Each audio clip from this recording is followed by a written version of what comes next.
Hello, my name is Landon. I'm 29 years old and work as a financial analyst at a company in Omaha, Nebraska, a quiet city nestled in the heart of America, where roads stretch through endless cornfields and the autumn winds carry a crisp chill. Unlike the bustling chaos of New York or the dazzling allure of Los Angeles, Omaha has the understated calm of the Midwest, where people still greet each other every morning and know their neighbors by name. Yet for me, Omaha has never truly felt like home. I grew up here in what I call my foster family, but ever since I was a child, I've always felt like a puzzle piece that doesn't quite fit into their picture. I don't clearly remember how I came to be adopted. The stories of the day I joined this family were only recounted through the cold whispers of my foster mother, Ellen, during moments when she was displeased with me. "We saved you from a worthless life," she would often say, her tone implying that I owed her the world. I was adopted as an infant, not even 3 months old. My foster parents, Robert and Ellen, were well off, living in a spacious 2-story house in the suburbs of Omaha, with a lush green lawn and a pristine white picket fence. They had 2 biological children, Eric, 2 years younger than me, and Hannah, 5 years my junior. On paper, I was part of this family, but in their hearts, I was merely a faint shadow. From a young age, I noticed I was different. It wasn't just that my dark brown hair or blue eyes didn't resemble anyone else's in the family, though that did make me wonder about my origins. The difference lay in how they treated me. During parent-teacher conferences at school, my foster mother would introduce Eric and Hannah as her son and daughter, but when it came to me, she'd simply say, "This is Landon." Nothing more, nothing less. The word son seemed too lavish to be used for me. I remember one time when I was about 7, standing in the corner of the room during a family Christmas party. Everyone was gathered, taking photos in front of a twinkling Christmas tree. But when I tried to join, Hannah pushed me away. "You don't need to be here," she said, her tone as if I were an uninvited guest. My foster mother just smiled, patted Hannah's head, and kept snapping photos. I stood there watching the flickering lights, feeling like the whole world was laughing and celebrating while I was left on the sidelines. All my efforts to be acknowledged were in vain. I excelled in school, always at the top of my class, bringing home report cards and certificates that covered the fridge. I helped my foster mother wash dishes, sweep the yard, even learned to fold clothes the way she liked. But all I got in return were cold nods or a curt "good." Once I overheard her talking to my foster father in the kitchen when they thought I was asleep. "He does it because he knows he has to. We gave him a home. He owes us." Those words cut like a knife into my tender heart. I wasn't their son. I was an obligation. But there was one person in this family who made me feel like I truly existed, my grandfather, Henry. He lived on a small farm 2 hours' drive from Omaha, where cornfields stretched endlessly and the night sky sparkled with stars. Every summer when school was out, I was sent to stay with him. Those were the only months I felt alive, truly loved. Grandpa never called me Landon in a dry, detached way. To him, I was kiddo, or my dear boy. He taught me how to fix cars in his garage, thick with the smell of motor oil, showed me how to grow tomatoes in his garden, and on quiet evenings he'd sit on the porch strumming folk tunes on his old guitar while I sang along, even though my voice was far from impressive. Grandpa was the only one who truly saw me. When I was 12, I sat with him on the porch swing watching a fiery red sunset on the horizon. I blurted out, "Grandpa, why don't Mom and Dad love me?" He stopped strumming, resting his hand on my shoulder. His eyes, etched with the wrinkles of time, looked at me for a long moment. "Landon," he said, his voice deep and warm, "you're the best thing that family doesn't know how to cherish. Don't let your kindness depend on how they treat you. You're worth so much more than that." Those words seared into my mind, a small flame flickering through my darkest days. I also remember another time when Grandpa took me out to the field behind his farm. As we sat watching the sunset, he suddenly asked, "Do you ever think about your real mother?" The question stunned me. I hadn't thought much about her. My foster mother always said my biological mother was irresponsible and that I shouldn't bother with her. But Grandpa's eyes, filled with mystery and concern, made my heart race. "I don't know," I replied, my voice trembling. "I don't think she wanted me." Grandpa took my hand, squeezing it tightly. "Never think that, Landon. There are stories you don't know yet, but one day it'll all make sense." Those vague words planted a seed of curiosity in me, a sense that my life might hold a secret bigger than I could imagine. But the warmth of those summers with Grandpa couldn't erase the loneliness inside me. Each time I returned to Omaha, I faced the cold indifference of my foster family. Eric always saw me as a rival not worth his attention. He'd mock me in front of his friends, calling me the stray when he thought no one could hear. Hannah was different. She wasn't openly cruel, but her eyes always held a distance, as if I were a stranger living under the same roof. I tried not to let it break me. I told myself that if I worked harder, studied better, behaved perfectly, one day they'd see me differently. But deep down, I knew that hope was as fragile as a thread. Every morning I woke up in my small attic room, the only one in the house without a big window overlooking the front yard. Eric and Hannah had spacious rooms decorated with posters and toys, while mine had just a single bed, an old desk, and a flickering desk lamp. I didn't complain. I'd learned that complaining only made my foster mother frown and say, "You should be grateful you have a place to sleep." But every time I walked down the stairs, I felt like a guest in my own home. There's one memory I'll never forget. When I was 14, the family threw a birthday party for Hannah. The living room was filled with cake, balloons, and laughter. I'd spent a week making a leather bracelet for her, hoping she'd like it. I wrapped it carefully in a small box, tied it with a red ribbon, and placed it on the gift table. When Hannah opened it, she glanced at the bracelet, then set it aside to open more expensive gifts. A new iPod from our parents, a pair of shoes from Eric. My foster mother didn't even notice my gift. I stood in the corner, feeling like my heart was being crushed. After the party, I found the bracelet in the trash, mixed with crumpled wrapping paper. I picked it up, cleaned it off, and tucked it away in my personal box. That was the last time I tried giving a gift to anyone in the family. Another painful memory came when I was 16. I decided to do something to make my foster father proud. Robert was a stern man, always busy with his real estate business. He rarely spoke to me, but I'd heard him brag to friends about fixing the family's old truck. I thought if I could do something similar, he'd see me differently. I snuck into the garage with the tools Grandpa had left me from a previous summer. Eric's old bike with a flat front tire sat in the corner. I spent hours oiling it, tightening bolts, trying to make it rideable again. When my foster father came home, I excitedly pulled him to the garage to show him.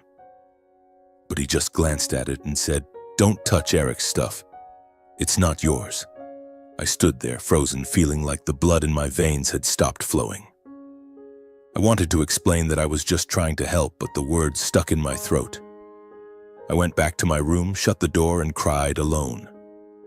My childhood passed like that, a mix of warm summers with Grandpa and cold winters in a grand but loveless house. I learned to hide my emotions, to smile even when my heart was breaking. I told myself that one day I'd find where I truly belonged.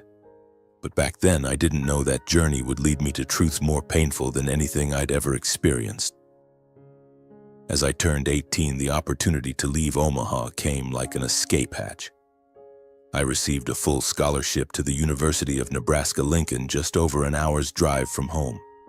It wasn't a great distance, but to me it felt like a doorway to a new world.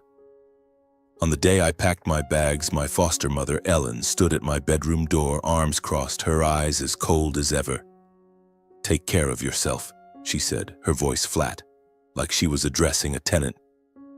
My foster father, Robert, merely nodded, his eyes glued to his newspaper. I dragged my suitcase out of the house, my heart heavy but flickering with a spark of hope. Maybe by leaving I'd find where I truly belonged. University was a breath of fresh air. In Lincoln, no one knew me as the adopted kid or the outsider. I threw myself into my studies, choosing finance because I knew I was good with numbers and analysis. Late nights in the library, essays stretching dozens of pages, presentations in front of the class. They were all chances to prove my worth, not to my foster family, but to myself. I worked part-time at a coffee shop near campus, saving every penny so I wouldn't have to ask my foster parents for money. I wanted to stand on my own 2 feet to show that I didn't need their validation to succeed.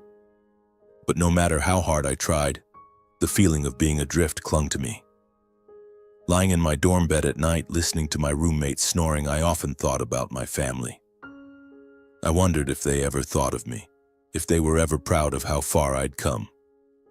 I wrote handwritten letters home, sharing small victories, like getting an A in macroeconomics or being chosen as a teaching assistant. But those letters only received brief email replies from my foster mother. "Good job, Landon. Keep it up." Nothing more, nothing less. I saved those emails in a separate folder on my computer, as a way to comfort myself that at least they responded. Every summer I returned to my grandfather's farm instead of the house in Omaha. Those days remained a balm for my soul. Grandpa was older now, his hair snow white, his back slightly hunched, but his eyes still lit up whenever he saw me. He taught me new songs on his old guitar, told me stories of his youthful adventures, and sometimes he'd repeat the words that haunted me. "One day, Landon, you'll know the truth." I asked what he meant, but he'd only smile, pat my shoulder, and say, "Time will tell." I didn't dare press further, but those words grew like a mysterious seed in my heart.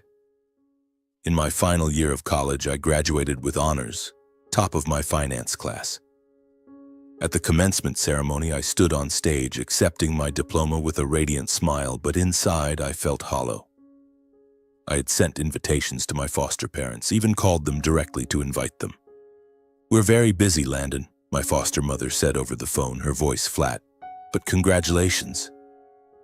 I looked out at the audience, where other families were clapping, hugging, and taking photos. Only Grandpa was there, seated in the back row, wearing an old but neatly pressed suit. When I stepped off the stage, he hugged me so tightly I could feel the warmth of his chest. "I'm proud of you, kiddo," he whispered. I smiled, but tears silently fell. It was the first time I'd cried in front of him. After graduation, I received a job offer from a financial firm in Omaha. I decided to return, not for my foster family, but to be near Grandpa. The years working in Omaha after graduation were a time of building a new version of myself. I worked tirelessly, staying late at the office, poring over financial reports as if they held the key to a new life. My colleagues started calling me Iron Landon because I rarely rested or complained. But they didn't know that every night when I returned to my small apartment, I sat in the dark, listening to the folk songs Grandpa used to play, wondering if I was living the right way. As my career stabilized, my income grew. I began sending money to my foster parents each month, not because they asked, but because I thought it was a way to repay them. But whenever I called to check in, my foster mother would only say things like, "Thank you, but you don't have to do that." Eric and Hannah, now adults, still leaned on our parents. Eric had dropped out of college and spent his days hanging out with friends, while Hannah was obsessed with shopping and posting on social media. I didn't resent them. I just hoped that one day they'd see me as part of the family. 6 years later, I was promoted to lead analyst at the company. It was a major milestone, not just for the pay raise, but because I felt closer to my dream, building a life I could be proud of. Yet no matter how successful I became, I couldn't fill the void in my heart. I longed for a family, not the grand house in Omaha's suburbs, but a place where I truly belonged. Then an idea struck me. A Thanksgiving dinner. Thanksgiving is a time for people to gather, to give thanks for the good things in life. I thought that if I hosted a perfect dinner and invited the whole family, maybe they'd see me as more than Landon, the adopted kid. Maybe this time they'd look at me with warmer eyes. I spent weeks preparing. I chose an upscale restaurant in downtown Omaha with tables draped in white silk and flickering candlelight. I reserved a table for 6, my foster parents, Eric, Hannah, Grandpa, and me. I handwrote invitations on thick paper with gold ink, pouring my heart into each one. "Dear Mom, I hope you'll come to share the joy of this holiday with me," I wrote in the card to my foster mother. I sent personal texts to Eric and Hannah asking them to make time for dinner. I even called my foster father saying how much I looked forward to seeing everyone. "I'll check my schedule," he said, his voice flat. I didn't let it discourage me. I pre-ordered the food: roast turkey, mashed potatoes, pumpkin pie, all the traditional dishes I knew they liked. Inside, a flame of hope burned brightly. Maybe this time they'll come, I told myself, though my heart trembled with fear. On Thanksgiving Day, I stood in front of the mirror in my small apartment, adjusting my tie and smoothing out the navy suit I'd carefully chosen. I looked into my own eyes in the reflection. Those deep blue eyes my foster mother once said didn't look like anyone else's in the family. I told myself, today will be different. Today, they'll see me. I arrived at the restaurant early at 5 p.m. as the sunset bathed Omaha's streets in golden light. The manager, a middle-aged woman with a warm smile, led me to the table I'd reserved. The setup was perfect: crisp white tablecloth, 6 gleaming silver place settings, and candles casting a soft orange glow. I checked everything, from the folded napkins to the small vase of flowers at the center. "Your family must be a lively bunch," the waitress said, smiling. I nodded, trying to hide the anxiety churning in my stomach. "Yeah, I hope so." I sat down, glancing at my watch. 6 p.m., the appointed time. The restaurant began to fill up, other families arriving, their laughter and chatter like a cheerful melody. I checked my phone. No messages, no calls. They might be on their way, I reassured myself, though my heart started pounding with unease. I texted Hannah, "Are you here yet?" "I'm waiting at the restaurant." No reply. I tried calling Eric, but it rang endlessly before going to voicemail. "Hey Eric, I'm at the restaurant. Is everyone coming soon?" I said, forcing my voice to stay calm. No one answered. By 6:30, I felt a burning sensation at the back of my neck. The tables around me were full. A family at the next table laughed loudly as their young child spilled sauce on their shirt. An elderly couple held hands, their eyes brimming with love. I stared at my empty table, the 6 chairs sitting silently as if mocking me. I called my foster mother, my hands trembling as I dialed. The phone rang 5 times before she picked up. "Landon," her voice cut through me like ice. "Your father's not feeling well, and we've already eaten here. You'll manage, right?" In the background, I heard Hannah's laughter, the clink of dishes, Eric saying something about a football game. They were at home, gathered together as they always were, as if I'd never existed. "Yeah, I'll manage," I replied, my voice catching as if someone were squeezing my throat. I hung up, set the phone on the table, and stared at the flickering candles. Their light reflected off the wine glass, but it didn't warm me.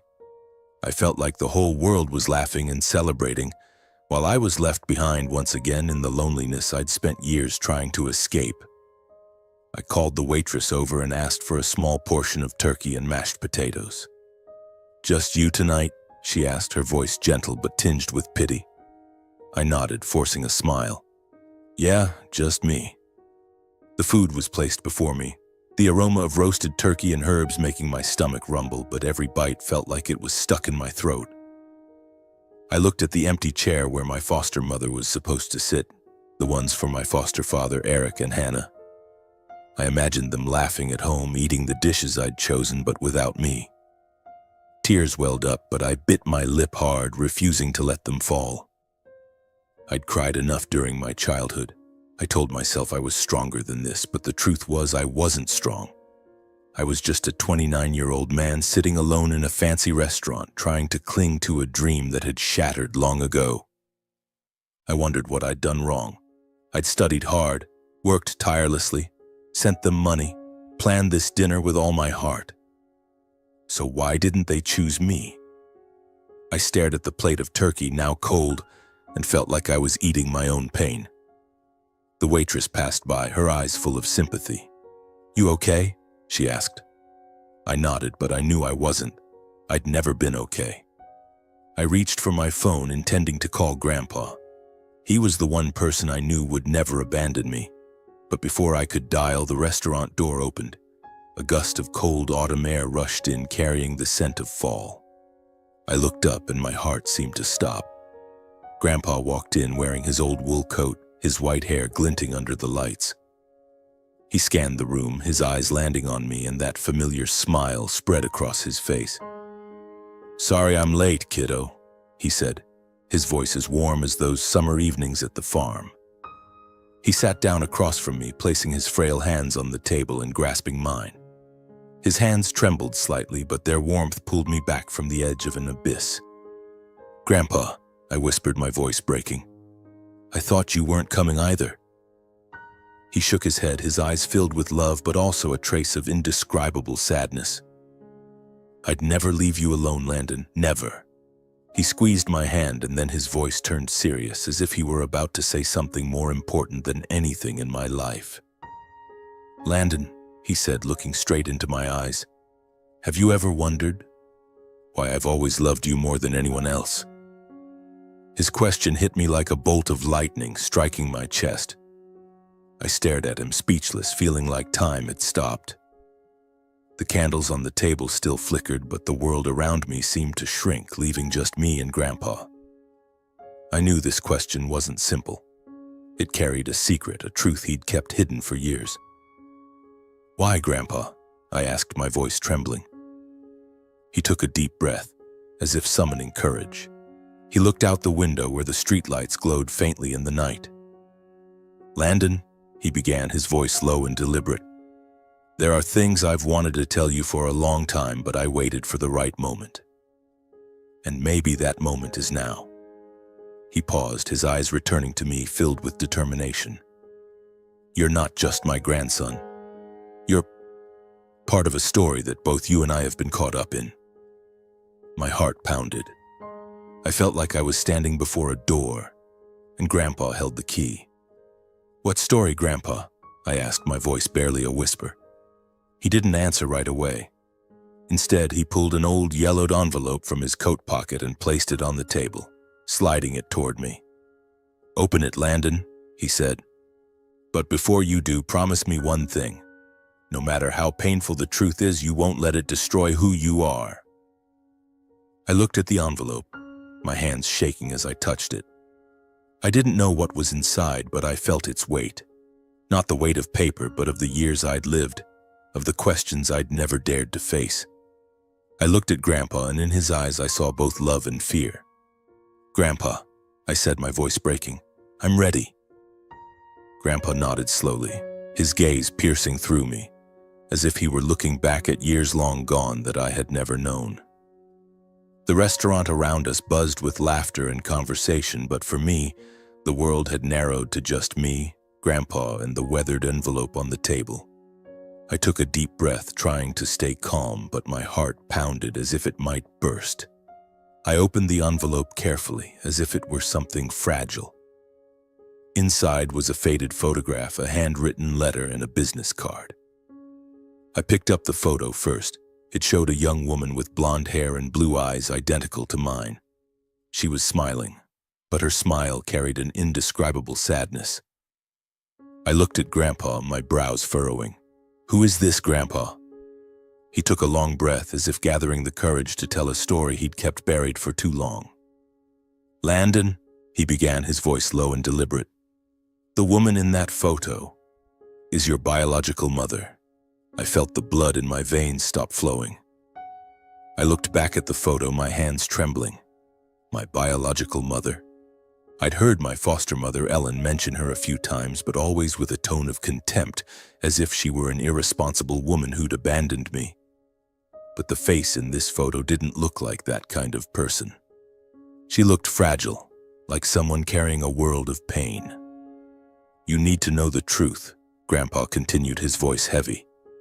"But first, let me tell you the story from the beginning." He paused, looking out the window at the dim streetlights in the Omaha night. "Over 30 years ago, I worked as a driver for a wealthy family in Denver. They were rich, powerful, but full of drama, the kind of family stories I used to tell you about.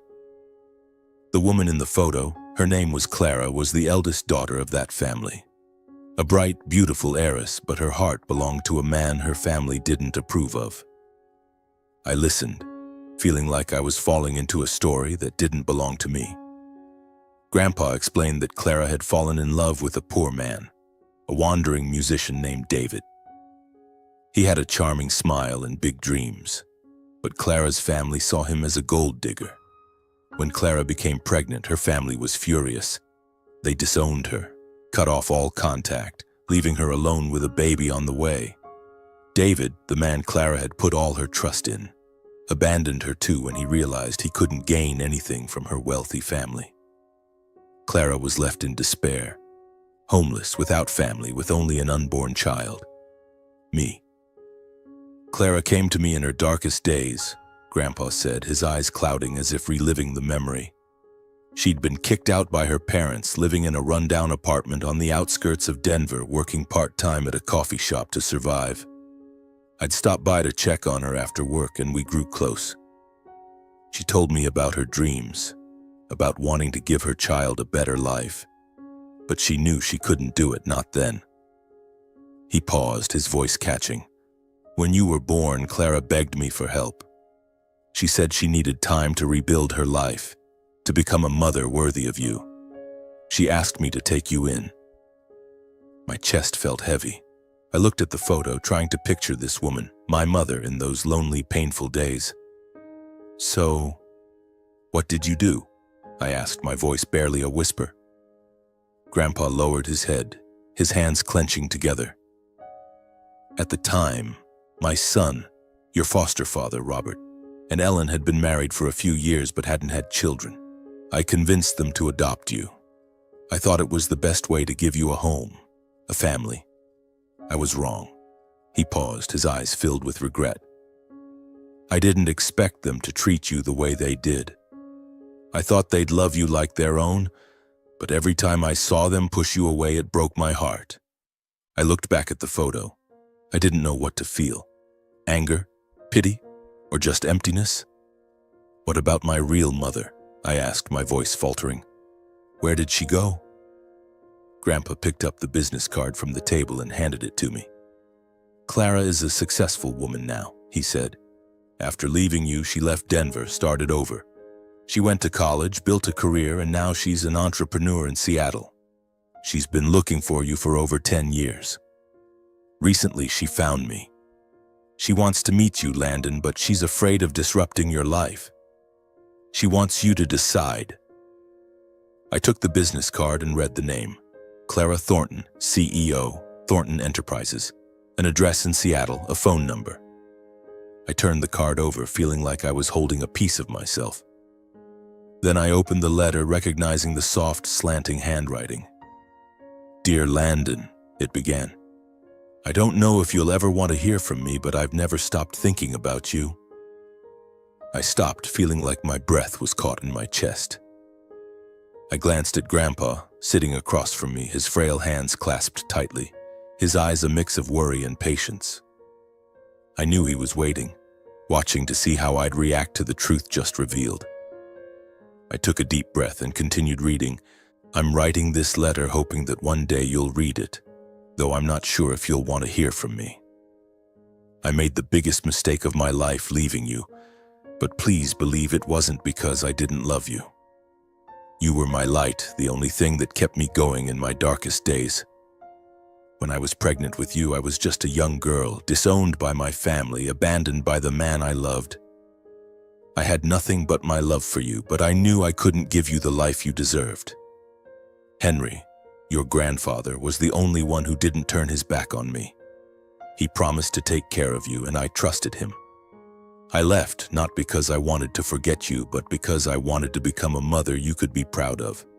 I went to college, worked day and night, and now I've built a stable life. But not a single day has passed without me thinking of you, wondering how you're living, if you're happy.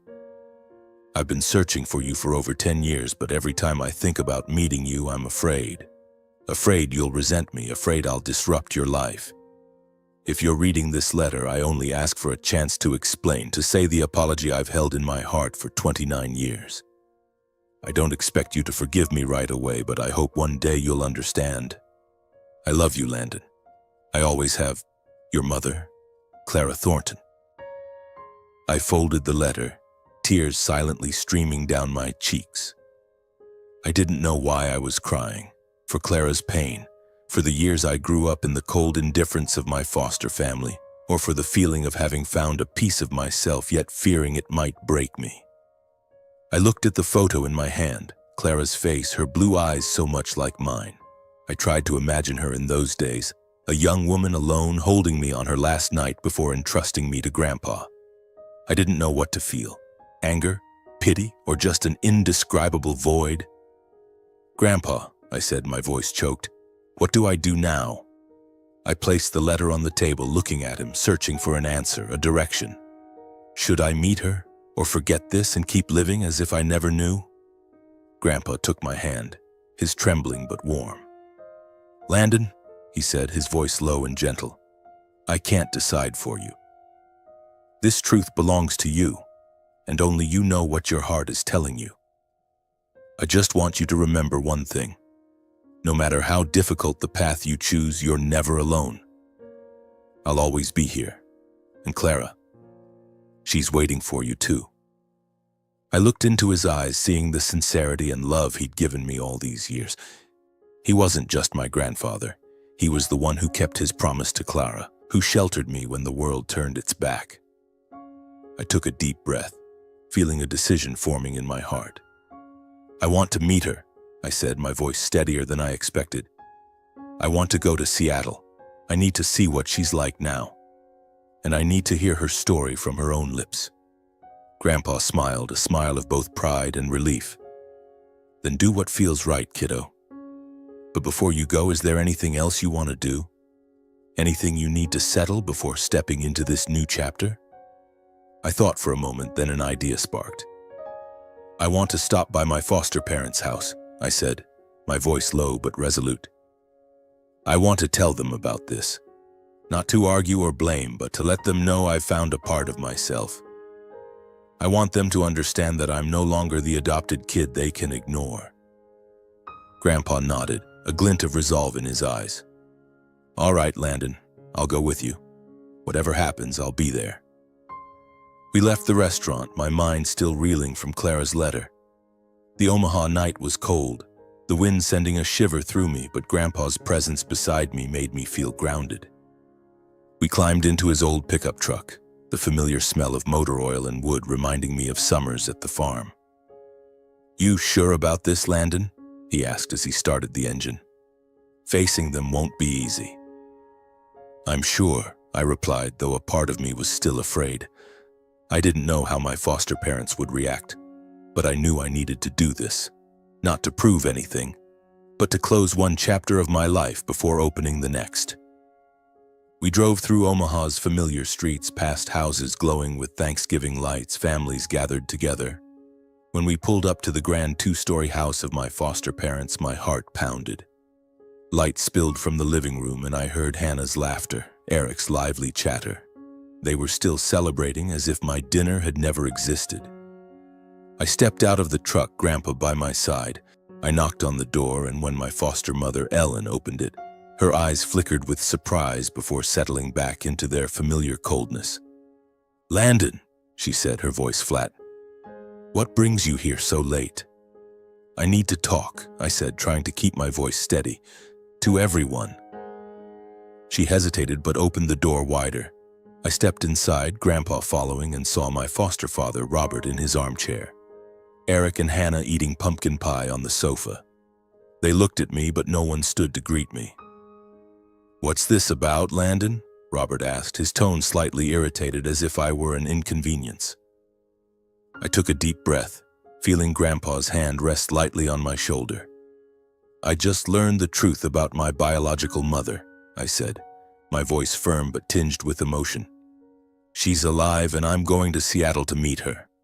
I just wanted you all to know because I've called you family for 29 years. Silence enveloped the room. Hannah stopped chewing, Her eyes flickering with unease, Eric smirked as if about to make a snide remark, but Grandpa's stern look silenced him. Ellen crossed her arms, her gaze icy. "Is that so?" she said, her voice dripping with sarcasm. "You think finding your real mother will change anything? You're still just the adopted kid, Landon. Don't get any illusions." Her words cut like a knife, but this time I didn't let them bring me down. "I'm not delusional," I replied, meeting her eyes. "I just want to live true to myself. Thank you for giving me a home, but I don't need anyone in this room to validate me anymore." Robert stood, about to say something, but Grandpa raised a hand to stop him. "Enough, Robert," he said, his voice like thunder. "You've had 29 years to treat this boy like a son, and you've failed. Now let him walk his own path." I turned and walked out of the house, feeling like I'd shed a heavy burden. Grandpa followed, and as we got back in the truck, he took my hand. "You did good, kiddo," he said, his voice full of pride. Back at my apartment, I began preparing for the trip to Seattle. I held Clara's business card, typing her number into my phone, but my finger hesitated before pressing call. I wasn't ready to talk, not ready to hear the voice of the woman who gave birth to me. But I knew I needed to meet her, to look into her eyes and understand why she left me, and whether she truly loved me as she wrote in her letter. I looked at Grandpa sitting on my sofa, holding the coffee I'd made for him. "Will you come with me?" I asked. He smiled, that familiar smile I'd leaned on for years. "If you want me to, I'll go. But this is your journey, Landon. I'm just along for the ride." I nodded, a new fire burning in my heart. I would go to Seattle, face Clara, and find answers to the questions that had haunted me for 29 years. 2 days later, Grandpa and I were on an early flight to Seattle. He wore his old wool coat, gripping the armrest tightly as the plane took off. "I'm not much for flying," he muttered, but his smile remained warm. I looked out the window at the white clouds drifting below, wondering if Clara was thinking of me as much as I was thinking of her. I held her business card in my pocket, my fingers tracing the words, Thornton Enterprises. I pictured Clara as a strong, successful woman, but in my mind, I still saw the young girl from the photo, the woman with sad eyes and a fragile smile. When the plane landed at Seattle-Tacoma Airport, my heart beat faster. Seattle greeted us with a light drizzle, tiny droplets rolling down the taxi's windows as we headed into the city. This place was a world away from Omaha, gleaming skyscrapers, bustling streets, and the faint aroma of coffee everywhere. Grandpa and I checked into a small hotel near downtown. After settling in, he took out his phone and dialed Clara's number. I sat on the edge of the bed, hands clenched, listening to every word. "Clara, it's me, Henry," he began, his voice calm. "I'm in Seattle with Landon. He wants to meet you." After a brief conversation, he hung up and turned to me. "Clara will meet us at a coffee shop in Pike Place Market. She's emotional, Landon, but she's also scared, just like you." I nodded, unable to speak. That afternoon, Grandpa and I walked into a cozy coffee shop tucked away in the lively Pike Place Market. The aroma of roasted coffee mingled with the salty scent of the nearby Elliott Bay. The shop had rustic brick walls, small wooden tables, and soft light from hanging lamps. I chose a table by the window where I could see the busy street filled with people carrying umbrellas and shopping bags. Grandpa sat across from me, quietly watching. "You okay, kiddo?" he asked. "I don't know," I admitted, my hands twisting together, my legs bouncing nervously. "I don't know what to say, what to do. What if she's not what I expect?" Grandpa placed his hand over mine. "Just be yourself, Landon. That's all Clara wants." I nodded, but my heart still pounded. The clock read 2:55 p.m. I kept glancing at the door, jumping every time the bell jingled, hoping it was Clara. Then at exactly 3 p.m., the door opened. A woman stepped in wearing a long navy coat, her blonde hair neatly tied back. She wore glasses, but I instantly recognized those deep blue eyes. The same eyes from the photo, identical to mine. She scanned the room, and when her gaze met mine, she froze. I saw her hand tremble slightly as she walked toward us. I stood, my legs unsteady, Grandpa stood too, offering a gentle smile. "Clara," he said warmly, "this is Landon." Clara looked at me, her eyes dropping to the small teardrop-shaped birthmark on the back of my hand. A trembling smile spread across her lips. "Landon," she whispered, her voice breaking. You look more like me than I imagined." I didn't know what to say. All I could do was stand there, staring at the woman who gave birth to me. There were no floods of tears, no explosive words, just an awkward mix of emotion, as if we were both afraid to shatter the moment. Clara stepped forward, and before I could react, she pulled me into a hug. It wasn't a tight, overwhelming embrace, but a trembling one, as if she were holding something fragile. I felt her warmth, the faint scent of her perfume, and a strange sensation, like I'd found a part of myself. She whispered in my ear, her voice choked with emotion, "Can you forgive me for letting you grow up so alone?" I didn't answer right away. I hugged her back, feeling time stand still. I thought of my years in Omaha, the nights I cried alone in my attic room, the times my foster family pushed me to the margins. I wanted to say I forgave her, but the words stuck in my throat. Not because I didn't want to forgive Clara, my mother, but because I hadn't yet learned to forgive myself for letting pain define me all those years. I let go, looked into her blue eyes so like mine, and whispered, "I'm here now, Mom." It was all I could manage in that moment. Clara smiled, a trembling but hopeful smile. We sat down, Grandpa quietly by our side like a silent guardian. The coffee shop in Pike Place Market buzzed with the chatter of passers-by, the scent of roasted coffee, and the distant sound of waves from Elliott Bay. But in that moment, my world revolved around the woman before me, the one who gave birth to me, left me behind, and was now trying to find her way back to me. "How did you grow up?" Clara asked, her voice soft but eager. "I want to know everything, if you're ready to share." I looked down at the coffee cup in front of me, steam rising faintly. I didn't know where to begin. How could I sum up 29 years of pain, loneliness, but also moments of warmth with Grandpa? I told her about Omaha, the grand but cold house, how I tried to be the perfect son but was always treated as an obligation. I spoke of summers at Grandpa's farm, where I learned to fix cars, grow tomatoes, and play folk tunes on his old guitar. But I didn't mention the nights I cried alone, or the time I found the handmade bracelet in the trash after Hannah's birthday. Those scars were still too deep, and I wasn't ready to expose them. Clara listened, her hands gripping her coffee cup as if to hold back her emotions. When I mentioned Grandpa, she looked at him, her eyes filled with gratitude. "Thank you, Henry," she said, her voice trembling. "Thank you for keeping your promise." Grandpa only nodded, his eyes gentle but silent. I knew he was giving Clara and me space to reconnect, though our journey was only just beginning. After our meeting at the coffee shop, Clara invited Grandpa and me to her apartment in downtown Seattle. It was a penthouse on a high floor of a modern building with large glass windows overlooking the shimmering waters of Puget Sound. The interior was simple yet elegant. Oak floors, a gray sofa, and abstract paintings on the walls. As I looked around, I couldn't help but compare it to the cramped attic room in Omaha where I grew up, with its flickering desk lamp and dreams that never came true. Clara led us to the living room and poured tea from a white porcelain pot. "Landon," she began cautiously, "I know I have no right to ask anything of you, but I want you to give me a chance to make things right. If you want, you can come here, live in Seattle. I can arrange a good position for you at Thornton Enterprises, or anything you want. I just want you to know that you always have a place here with me." Her offer stunned me. Part of me yearned to accept immediately, a new life, a real family, a place where I wouldn't have to prove my worth. But another part hesitated. I'd spent my whole life standing on my own, relying on no one.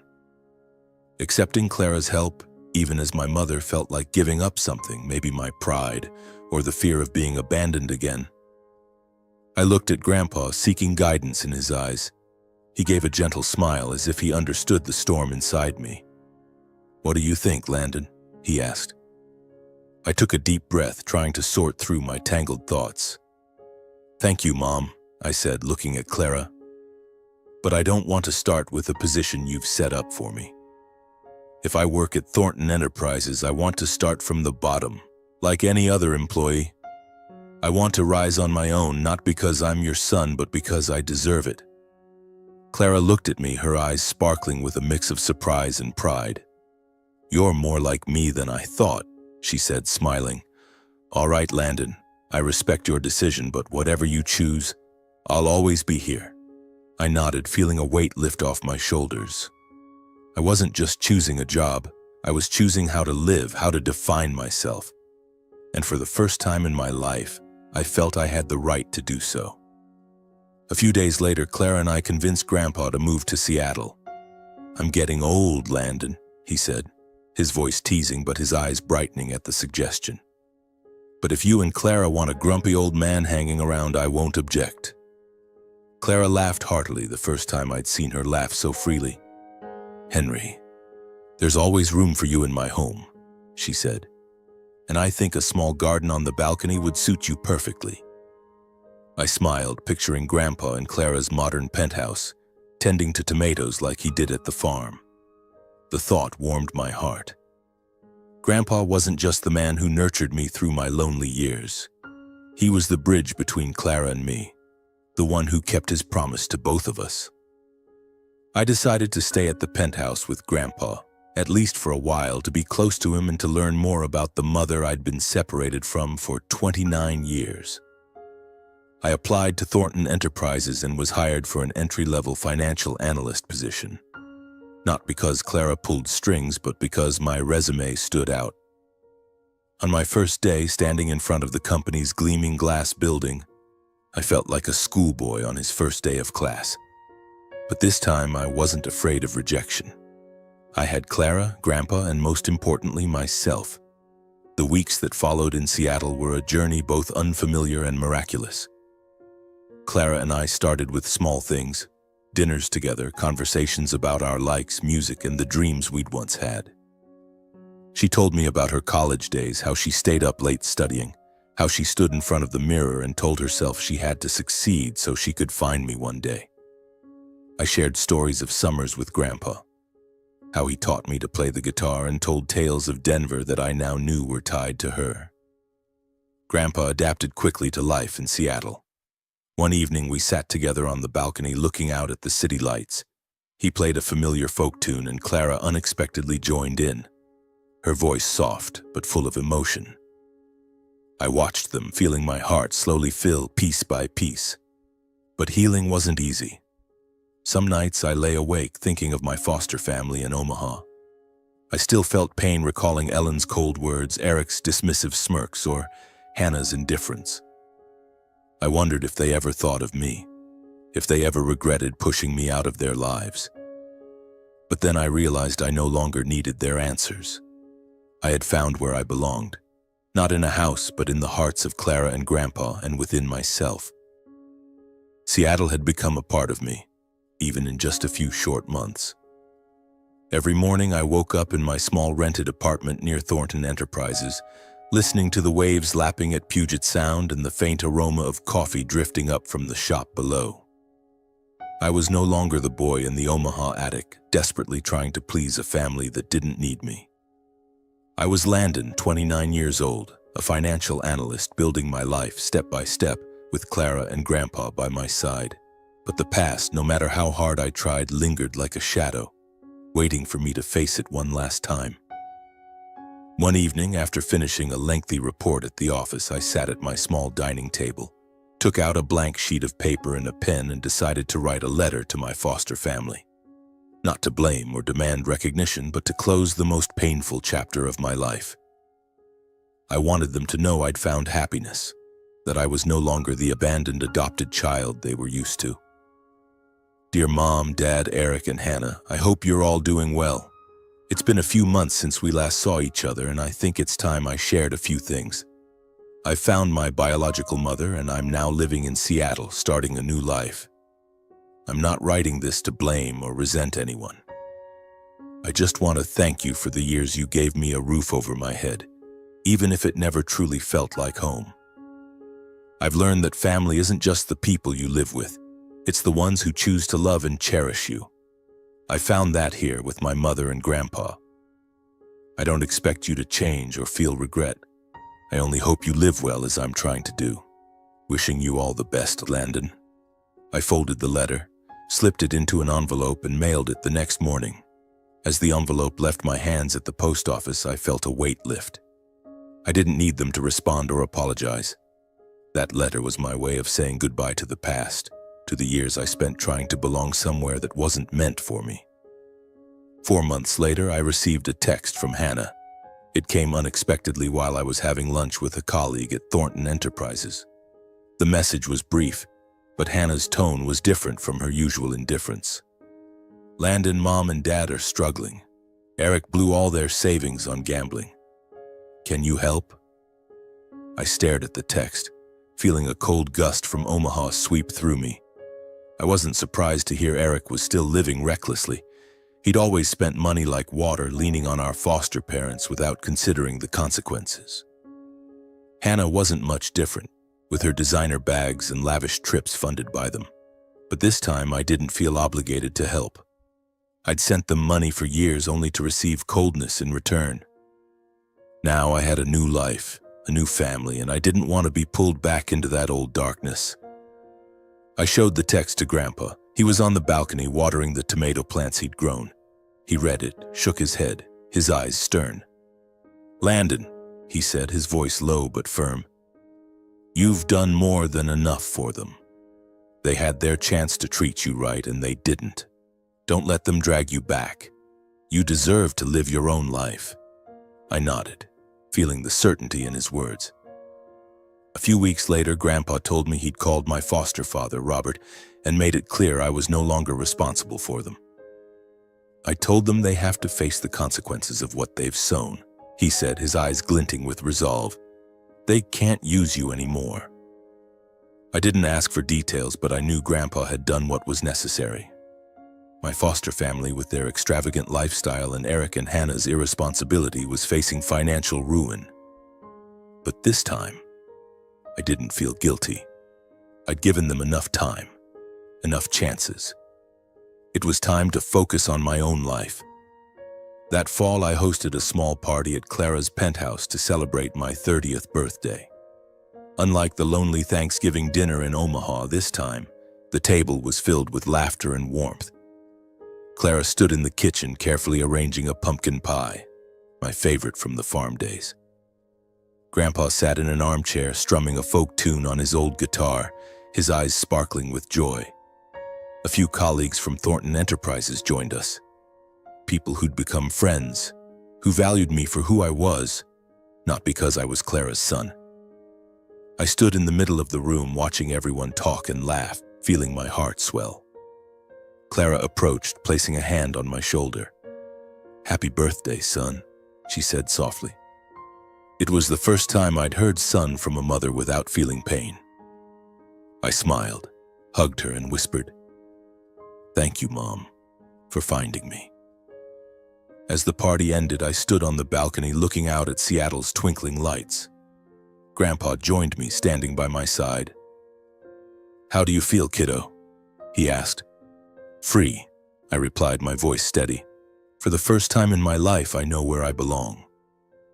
Looking back on my journey, I realized that life isn't about seeking validation from others, but finding value in yourself. I once thought my foster family would give me a home, that if I tried hard enough, they'd love me. I was wrong. Love can't be forced, and family isn't just the people you live with. It's the ones who choose to stand by you, no matter who you are. If I could offer advice to anyone feeling lost, searching for where they belong, I'd say, don't be afraid to face your past, no matter how painful. The truth may hurt, but it can also set you free.